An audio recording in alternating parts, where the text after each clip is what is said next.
Hola, bienvenido a un nuevo video. Seguimos con esta serie de los videos de los Medici. En este caso vamos a hablar de el Medici más conocido, más importante quizás, Lorenzo de Medici. Esta es la primera parte en donde vamos a ver la relación entre Lorenzo y un dibujo de Leonardo da Vinci. También vamos a encontrarnos con toda la conspiración de los Pazzi y qué pasó finalmente con el deceso de Giuliano de Medici. Espero que lo disfrutes y no te olvides que vamos pronto por la segunda parte en donde nos vamos a enterar otras cosas más acerca de esta familia. Bienvenido, ponete cómodo y adelante. Junto a la Galería Uffizi y la Galería de la Academia, el Museo Nacional de Bargello es uno de los más célebres de Florencia. Cada año, casi 500.000 de turistas llega para admirar la mayor colección de esculturas góticas y renacentistas de Italia, posiblemente ajeno al hecho de que fue aquí mismo donde casi 600 años atrás se puso punto final a uno de los episodios más truculentos de la saga de la familia Medici. En el siglo XV, en Bargello, funcionaba como una prisión y fue desde una de sus ventanas que el 29 de diciembre de 1479 fue arrojado y ahorcado Bernardo Bandini Baroncelli, el único perpetrador de la llamada conspiración de los Pazzi, que había logrado escapar luego de acabar brutalmente con la vida de uno de los herederos de Piero de Medici. Por eso, cuando se dio a conocer la noticia de que, tras 18 meses fugitivo, Baroncelli había sido encontrado en Constantinopla y traído de regreso a Florencia para su ejecución, una multitud de curiosos rodeó las inmediaciones del Palazzo Bargello para presenciar el ajusticiamiento, entre ellos un artista de 26 años, quien durante todo el evento se dedicó a garabatear frenéticamente en su cuaderno, Leonardo da Vinci. El resultado de ese bosquejo es lo más cercano que tenemos a un registro periodístico de lo sucedido. El dibujo del cadáver de Bernardo Bandini Baroncelli ahorcado, realizado con pluma y tinta sobre papel de apenas 19 por 7 centímetros, muestra el cuerpo ya inerte del prisionero con la cabeza caída y las manos atadas detrás de la espalda. Considerado el pintor más importante de todos los tiempos gracias a obras maestras como la Gioconda, La Última Cena y hasta un dibujo que llegó a convertirse en todo un ícono cultural, El hombre de Vitruvio, la amplitud y variedad de intereses de Leonardo da Vinci lo convirtieron también en escultor, arquitecto, músico, científico, matemático, ingeniero, inventor, anatomista, paleontólogo, geólogo, cartógrafo, urbanista, botanista e incluso escritor de cuentos fantásticos. También cuenta con la única pintura inconclusa de la historia, que de todos modos se acepta unánimemente como una obra maestra, su versión de la Adoración de los Magos, un encargo de los monjes agustinos de San Donato de Scopeto, que por alguna razón no del todo clara dejó sin acabar. Hijo ilegítimo de un notario y una campesina pobre, Leonardo nació y se crió a unos 10 kilómetros de Florencia, en las afueras del pueblo toscano que le dio nombre, con el que pasaría a la inmortalidad, Vinci. Tuvo una infancia solitaria, disfrutaba de sus caminatas por el campo observando la naturaleza, maravillándose de igual modo con su funcionamiento como con su belleza. No recibió una educación tradicional más allá de una mínima formación en cálculo mercantil,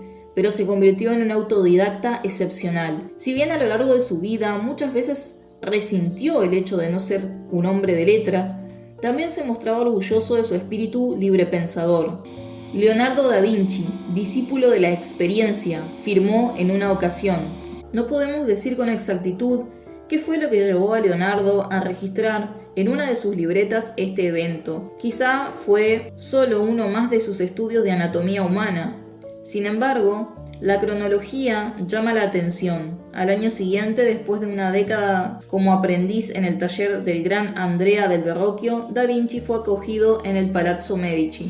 Lorenzo de Medici no había cumplido 21 años cuando su padre murió y lo dejó a cargo del destino de su familia. Era demasiado joven. La ley florentina decía que, para ser elegible para la signoría, había que tener al menos 30 años. Así y todo, a diferencia de Piero, cuando le tocó suceder a Cosimo, Lorenzo gozó de un reconocimiento político inaudito. 2 días después del funeral de su padre, una delegación en nombre de casi 700 miembros del Palacio de los Medici, del partido de los Medicis y liderada por Tommaso Soderini, lo instó a apropiarse del cargo no oficial de primer ciudadano de la República. El propio Lorenzo expresó en sus memorias: su propuesta iba naturalmente en contra de mis instintos juveniles y, considerando que la carga y el peligro eran grandes, consentía a regañadientes, pero lo hice para proteger a nuestros amigos y propiedades, ya que en Florencia le va mal a cualquiera que sea rico, pero no tenga parte en el gobierno. El precoz heredero ya estaba familiarizado con los tejes y manejes del lugar que se había encomendado a regir casi como un derecho y un deber de cuna. Nacido el 1 de enero de 1449, llegó a compartir 15 años junto con su abuelo Cosimo, quien fue el primero en reconocer su potencial. Fue él quien se encargó de que su nieto quedara bajo la tutela del polímota Gentile Becchi, quien, a pesar de ser sacerdote, lo introdujo en los mundos de Dante, Petrarca y Boccaccio, y lo alentó desde pequeño a relacionarse con su propio círculo de amigos humanistas. Gracias a Marsilio Ficino, Lorenzo se enamoró de las ideas de Platón, un fervor que ya adulto materializó como anfitrión del banquete que celebra todos los años en Carregi,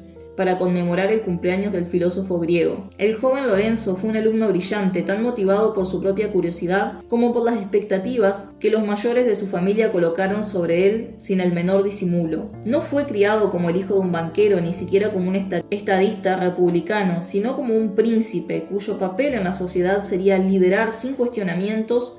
Representó ese rol que todos lo empujaron a asumir desde la más temprana infancia. Su primera carta conservada, escrita cuando tenía 11 años, era sobre asuntos banqueros. Toda esta presión debe haber dejado una marca profunda en la psicología de Lorenzo. Algo de esto se vislumbra en la prolífica producción de poesía, ya que fue también un notable escritor de versos. Pero sería erróneo concluir que Lorenzo no disfrutó de una buena dosis de placeres terrenales. Antes de casarse tenía cierta fama de Don Juan. Cuando hablaba, su rostro era tan animado, su manera tan cautivadora y sus largas y delgadas manos tan expresivas que pocos notaban sus defectos. Lorenzo era atlético y enérgico, amaba la vida al aire libre y cada vez que podía se escapaba al campo. Tenía la debilidad por los animales, muy especialmente por los caballos. Su vigorosa y alegre apariencia en estos juegos se llevaban a cabo en espacios públicos de la ciudad. Era siempre una ocasión para mostrarse. A diferencia de Piero, los florentinos lo adoraban. Veían en él a un líder nato, fuerte pero sensible, tan instruido en saberes elevados como cercano al popolo.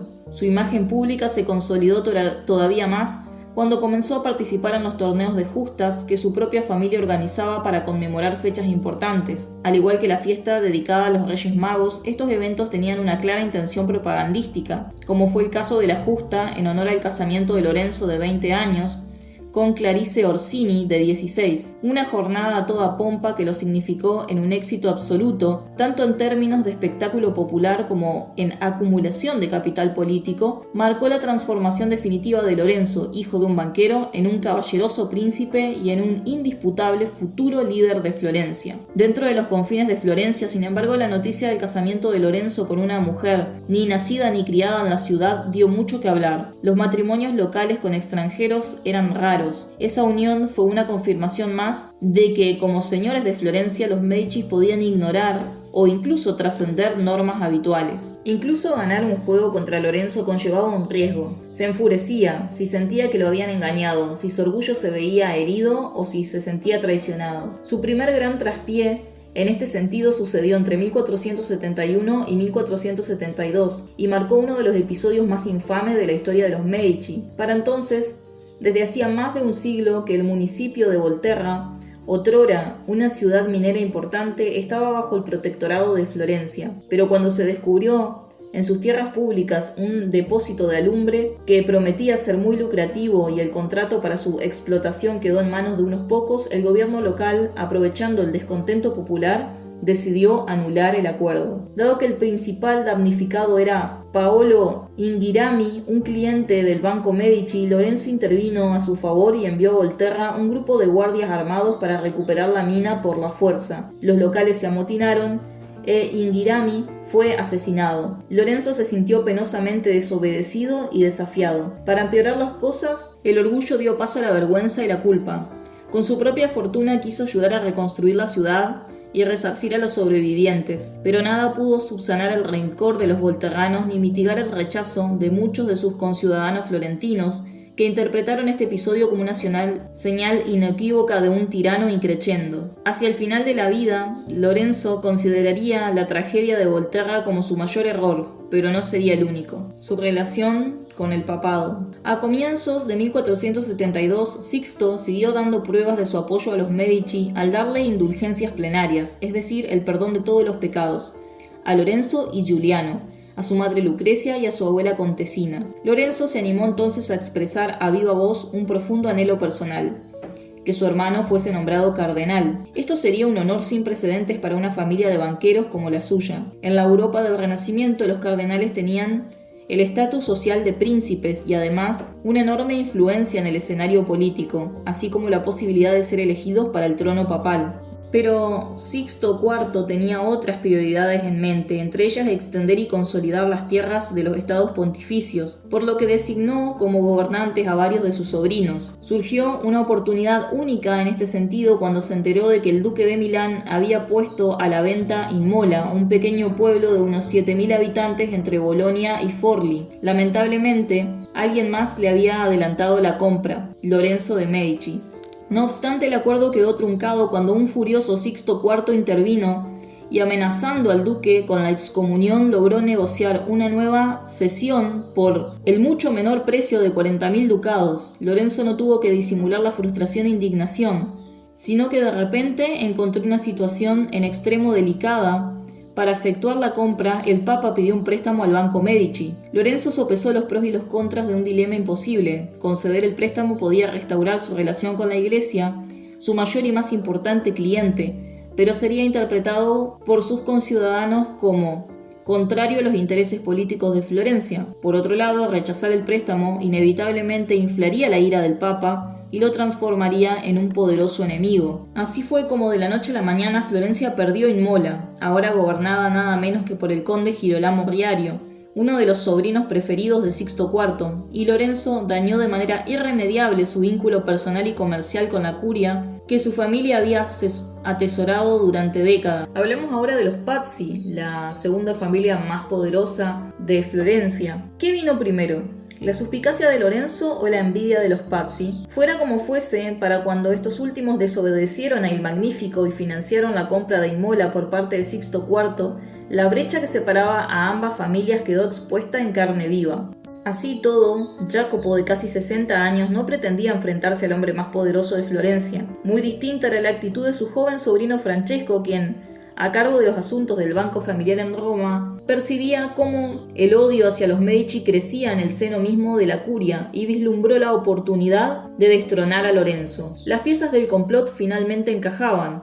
Ahora solo quedaba determinar cuándo y dónde se llevaría a cabo. La coartada ideal se tejió desde las entrañas de la iglesia. Como supuesta señal de paz hacia Florencia se anunció la primera visita de la ciudad flamante del cardenal Raffaele Sansoni Riario, un sobrino nieto de Sixto IV, que también obtuvo el sombrero escarlata a los 17 años, acompañado del cardenal Francesco Salviati. Lorenzo interpretó este acontecimiento como un primer paso para recomponer sus relaciones diplomáticas con Roma, y aceptó la invitación de estos personajes, pero su hermano, que también estaba invitado, se sentía mal y faltó a la cita, lo cual llevó a los conspiradores a recalcular los planes. Finalmente trasladaron la emboscada al más dramático de los escenarios, que era la Catedral de Santa María del Fiore, donde Raffaele conduciría la misa durante la mañana del domingo 26 de abril.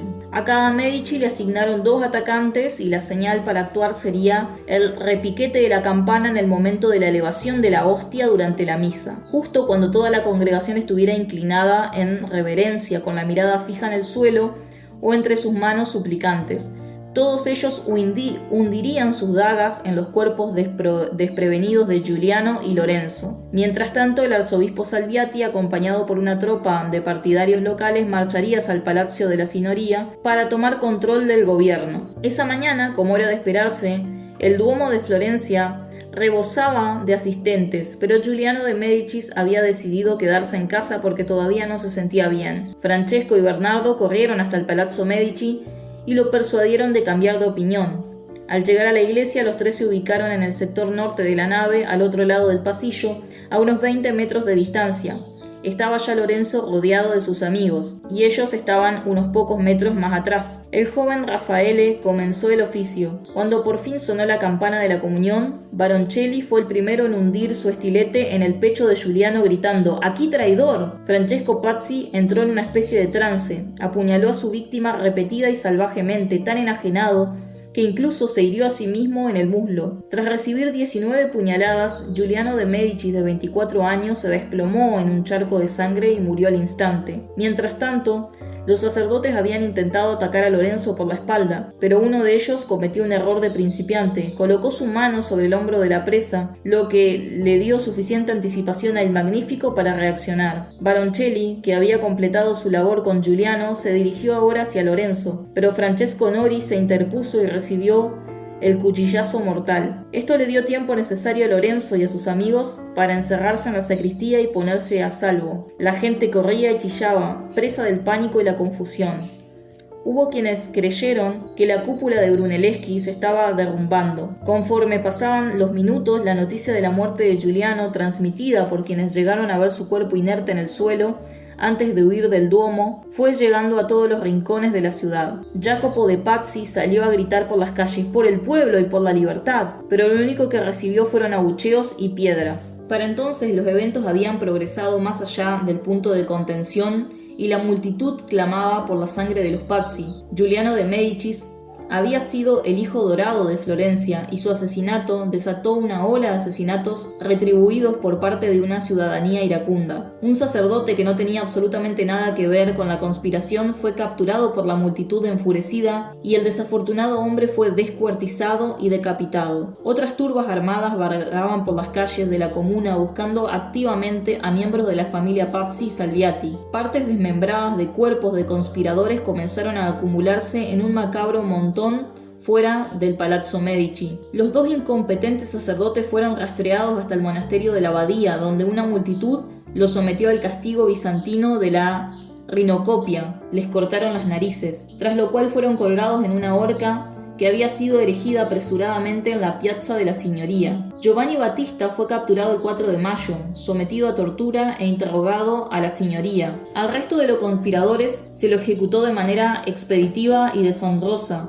Fueron arrojados por una ventana y ahorcados. La muerte del arzobispo Salviati, vistiendo sus ropas clericales, regaló una visión especialmente siniestra. El único de los perpetradores que logró escapar fue, como ya sabemos, Bernardo Bandini Baroncelli, capturado y colgado casi 2 años después, un hito registrado por Leonardo da Vinci en tinta y papel. Para entonces, el mayor temor del también ejecutado Jacopo Pazzi ya se había hecho realidad. Por orden de Lorenzo de Medici, todos los hombres Pazzi habían sido arrestados y exiliados.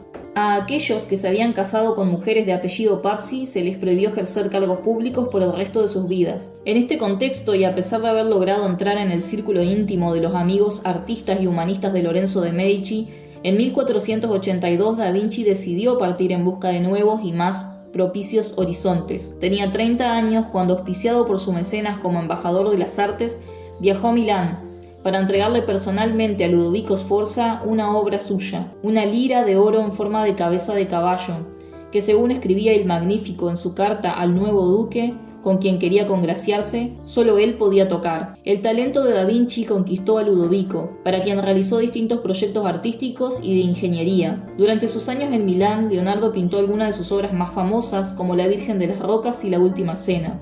Nunca más volvió a Florencia de manera definitiva. Se convirtió en una especie de nómade y se instaló temporalmente en ciudades como Bolonia, Venecia y Roma. A esta última llegó en 1513 por invitación de León X, el primer papa Medici, segundo hijo de Lorenzo. Pero Leonardo no encontró en él mismo patrono que había sido el Magnífico.